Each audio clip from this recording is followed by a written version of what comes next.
All right, we're live. Thank you so much for joining us. We are getting started right on time today. Welcome to Be the Boss of Your Money. This is my live stream show all about personal finance, investing, the stock market, basically anything that has to do with money that could make you better with your money. You work hard for your money and you want your money working hard for you so that one day you could truly get the most out of your life when you retire. Life could be expensive. That's why we invest, we save, and we practice really good personal financial habits. So here's a couple of things to take a look at. The market is just as gloomy as I've seen it in the last at least since about a year ago, since fall of 2022. Stocks have really taken it on the chin. Interest rates are up. We're going to take a look at all the things that ails the market. We're going to look at what the Fed's trying to do, and we're going to look at why the market is just under such a pause. So let's roll the quick intro. You don't want to miss this, and here we go.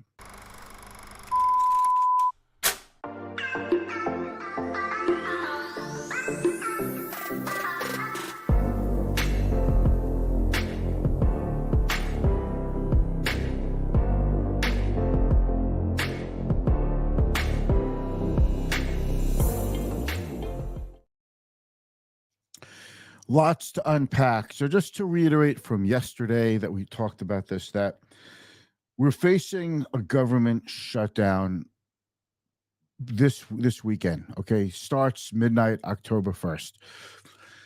We're expecting it. It's really at this point really tough to envision Congress coming out with anything that they could agree on. And I don't think anyone's going to accept the Senate's temporary plan to at least put off a shutdown, buy a little bit more time to do some horse trading. Doesn't look like it's happening. So, and we faced the prospect of a government shutdown just 3 months ago with the debt ceiling negotiation. Yet this is not a debt ceiling negotiation that's going on now. So why are we faced with another government shutdown so quickly? Let me explain, please. There are two things here. The debt ceiling raises the ceiling on how much money the U.S. government could borrow, because once the U.S. government exhausts all its borrowing capacity, it has to borrow even more money to pay its bills, because we take in a certain amount of money in tax revenue, but we need more than that for our spending. So we borrow money, but to borrow more money, we need an act of Congress to raise the debt ceiling, which they did, and that averted a government shutdown. What's going on now is a budget showdown. So the debt ceiling gave us more money to spend, but the budget showdown that's taking place right now in real time, this is about how we spend the money. What can we spend the money on? And without an agreement on what we spend the money on, it's not that we don't have the money to spend, it's that we can't spend it by law because we can't agree on what to spend it on. That's what this is all about. So you have two government potential shutdowns back to back, but for different reasons. So that's one thing, casting a pall on the market. On top of that, you have a couple of other things going on. You've got the UAW, again, threatens to expand strikes at Detroit automakers if progress isn't made by Friday. They said that last week. They kept their word. They shut down more plants. It's expected they'll do that again this Friday. Then you have consumer confidence drops again in September, and that has been a tough one. Consumer confidence is dropping, and it's easy to see why. Interest rates are up, inflation is up. It costs more money to buy a car because the interest rates are higher. It costs more money to buy a house if you can even afford a house, and if you can even find a house. And then you also have oil prices melt up in a march toward $100 a barrel, which is very, very close. And you see with cuts from Saudi Arabia, it's pretty easy to envision getting to $100 a barrel. Of course, if we go into recession and we rely less on oil and we become more fuel efficient, that actually hurts oil producers in the long run. On top of that, the mortgage rate, 7.5%, 7.55 national average. And then on top of all that, you've got weight loss drugs, which are leading to less food consumption at Walmart. People are all of a sudden snackers who take these weight loss drugs, these GLPs. They're buying less snacks. and Walmart is actually feeling it, a company as big as them.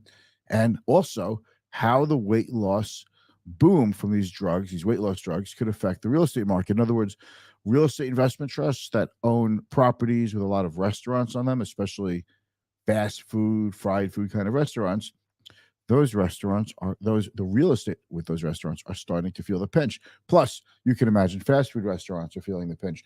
So we have a lot going on. And let's take a look. Yesterday was a tough down day in the market. And let's just take a look at how things went up today. The Dow was down about 380 some odd points yesterday, continued down another 68 points today. It was up over 100 at one point, but it gave up the ghost, and it's just a really sad thing when that happens. NASDAQ down, up barely, up 29 points, barely puts a dent in its losses from yesterday. Same thing with the S&P 500. S&P 500 was basically flat, up 0.02%. Not a big deal. Gold continuing to come down. When gold is coming down like this, it tells you that the Fed probably is getting closer to their 2% target rate, their inflation rate target, than we think.